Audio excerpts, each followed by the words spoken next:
Vonis Eliezer digelar paling akhir setelah Ricky dan Kuat, yaitu pada 15 Februari. Setelah saudara turun, apakah yang saudara lihat pada waktu itu? Pak Efes. Ya. Saya lihat Pak Efes, Pak.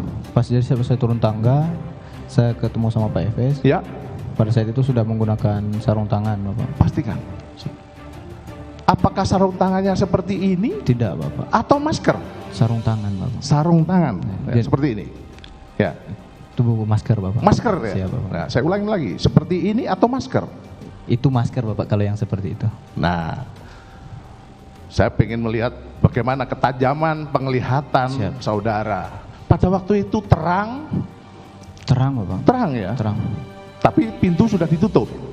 Pada saat itu saya sudah tidak memperhatikan. Tidak kalau itu. memperhatikan ya. Terang ya. Terang, Bapak. Saudara melihat adanya bahwa Melihat. FS pakai sarung tangan. Betul, Bapak. Makanya Lihat. saya praktekkan ini. Siap. Kalau saudara mengatakan saya pakai ini, terus saudara mengatakan itu sarung tangan, berarti penglihatan saudara. Siap. Saudara Oke. jaksa penuntut umum itu sudah berulang kali. Terima kasih majelis. Ya, Ini ditanyakan untuk lagi. menegaskan aja. Siap, Pak. Karena saya lihat tadi ragu-ragu. Bulan September kalau tidak salah Ibu. Coba Ibu cek lagi. Di BAP bulan September juga Saudara tetap ya. penasihat hukum, Coba tadi Ibu sudah baca saya- di September. apa yang disampaikan oleh saksi di persidangan, itulah yang kita pegang, bukan Oke. ada di dalam BAP. Yang Ya. mulia, yang satu pertama kami baru mengetahui kalau keterangan itu dicabut karena di bulan September juga sama. Hal yang mau saya tanyakan karena kami baru mendengar hari ini yang mulia, saksi mengatakan bahwa tanggal 8 Ibu PC segar-segar saja dan sehat-sehat saja. Keterangan di dalam BAP bukan hanya satu itu yang mau saya tanyakan. Tapi di BAP tanggal 7 September 15 bahkan tanggal 8 Richard melihat ibu turun tangga dengan dipapah oleh Susi. Tadi saya Tapi di dalam sidang hari ini Richard menyatakan ibu PC sehat-sehat, segar-segar saja. Yang saya mau tanyakan, keterangan saudara mana yang benar? Ibu tadi memperhatikan dan mendengar. Tadi saya bilang bahwa pada saat keluar dari rumah itu Ibu dipegang sama Susi. Betul dipegang sama Susi. Tidak Tadi ada. ada tadi pada Anda saat lupa dengan ketidakkonsistenan saudara sendiri. ada Ibu. Apalagi Cuma mau ditanya sama jaksa lagi. Pada saat itu lihat bagaimana. Saya bilang iya biasa-biasa aja. Memang dipapa sama Ibu tapi Ibu biasa-biasa aja. Pada saat menembak dua tangan digunakan. Dua tangan. Dua tangan. Dengan memakai dua tangan itu, satu pakai sarung tangan, yang kirinya tidak pakai sarung tangan. tidak. Oke. HS seperti itu juga? HS sama Pak. Sama. Sama. Memakai dua tangan menembak. Dua tangan juga. Yang satu pakai sarung tangan, yang satu tidak. Yang satu tidak. Menurut pemahaman saudara, ketika dia pakai sarung tangan untuk apa pakai sarung tangan? Saya tidak tahu Pak. Sementara hanya memakai dua tangan juga. Yang pakai sarung tangan kan Pak Efes. Ya. Bapak tanyakan ke Bapak Efes bukan ke saya. Ya ini kan Bapak saksi di sini. BPS nggak ada. Makanya Bapak saya tanya. Bapak Ini tanya menurut saya kan? Iya. Ya tanya ke Pak Efes. Pak Efes yang pakai sarung tangan. Bukan itu pertanyaan saya.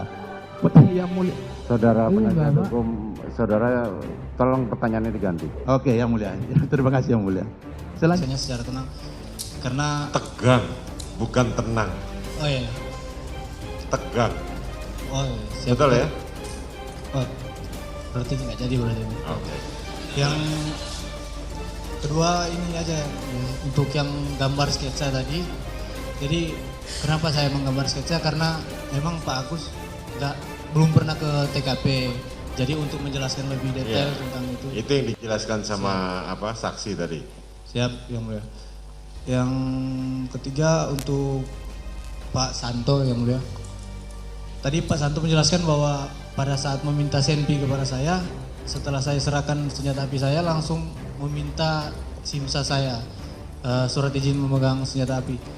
Kan itu agak keliru sih yang mulia karena setelah Pak Santo meminta senpi saya serahkan senpi saya itu masih dalam keadaan terisi, yang masih siap ditembak lagi kan, karena saya belum mengosongkan senjata.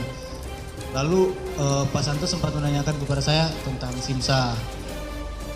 Simsa saya itu ada di dompet saya ada di tas dan tas itu ada di saguling. Jadi masih ada beberapa waktu kemudian saya menyerahkan simsa saya ke Pak Santo. Ya. Pelatuk yang ia tarik di rumah dinas Verdi Sambo melepaskan peluru yang menancapkan label pada dirinya sebagai penembak Brigadir Yosua Huta Barat.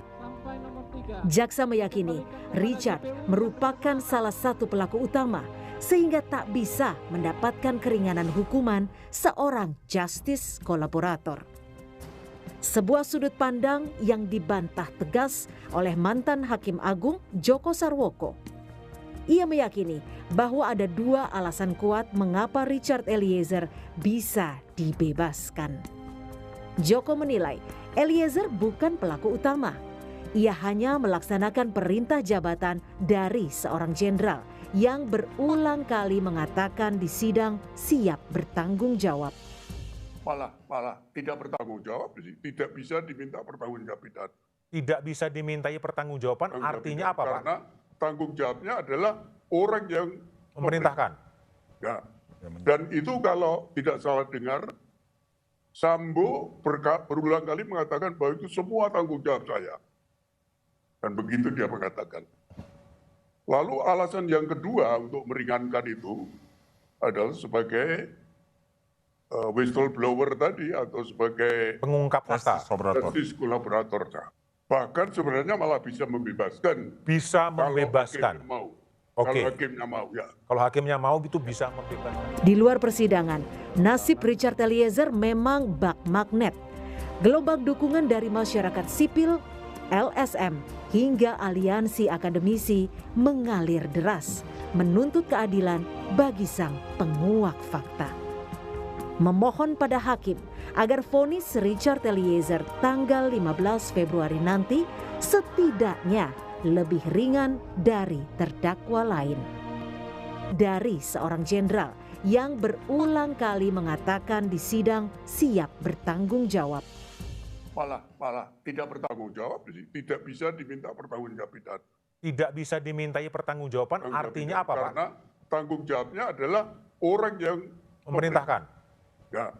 Dan itu kalau tidak salah dengar, Sambo berulang kali mengatakan bahwa itu semua tanggung jawab saya. Dan begitu dia mengatakan.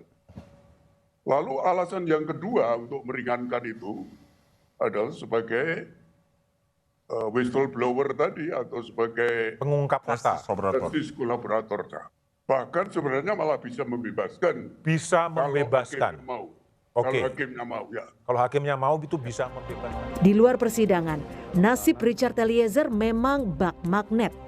Gelombang dukungan dari masyarakat sipil, LSM, hingga aliansi akademisi mengalir deras, menuntut keadilan bagi sang penguak fakta.